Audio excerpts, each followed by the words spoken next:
రాష్ట్రంలో వచ్చే 5 ఏళ్లలో ప్రతి పల్లెకు తారు రోడ్ల నిర్మాణమే లక్ష్యంగా కూటమి ప్రభుత్వం ముందుకు వెళ్తోందన్నారు వినుకొండ ఎమ్మెల్యే జీవీ ఆంజనేయులు.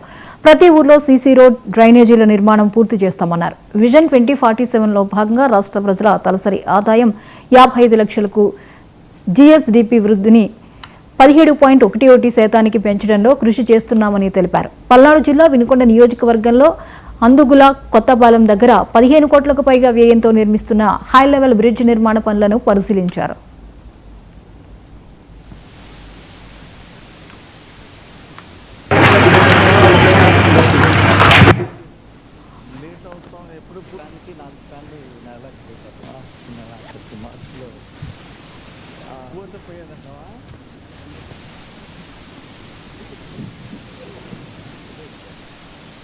రాష్ట్రానికి పెద్ద నష్టం. ప్రజాధనాన్ని దుర్వినియోగం చేశారు.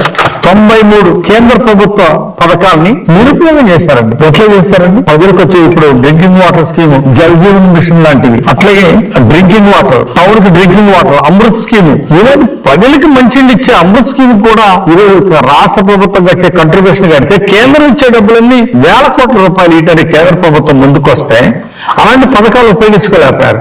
మరి టిట్కో ఇల్లు నిర్మాణం పూర్తి చేసుకోలేకపోయారు. కొన్ని ఇల్లు రద్దు చేసుకున్నారు టిట్కో ఇల్లు. ఈ విధంగా 93 కేంద్ర పథకాలని నిర్వీర్యం చేశారు వైసీపీ పాలనలో. ఈ రోజు మళ్ళీ ఆ పథకాలన్నీ పునరుద్ధరణ చేయడం జరిగింది ఎన్డీఏ పాలనలో. అంటే ప్రజల ఆర్థిక ప్రగతి కోసం ఈ పథకాలన్నీ కూడా 93 పథకాలని పునరుద్ధరించి ఆర్థిక ప్రగతి బాటలేస్తున్నాం. ప్రజలందరూ కూడా ఈరోజు విజ్ఞప్తి ఆలోచిస్తున్నారు. ఈరోజు గుజరాత్ లాంటి రాష్ట్రాలు అభివృద్ధి కారణం ఒక్కటే. ఆడ అనేక సంవత్సరాలు 20 ఏళ్ల పాటు 25 ఏళ్ల పాటు ఒకే ప్రభుత్వం, అక్కడ బీజేపీ ప్రభుత్వం ఉండటం, అక్కడ ఎన్డీఏ ప్రభుత్వం ఉండటం, అక్కడ ఆర్థిక ప్రగతికి బాటలైంది.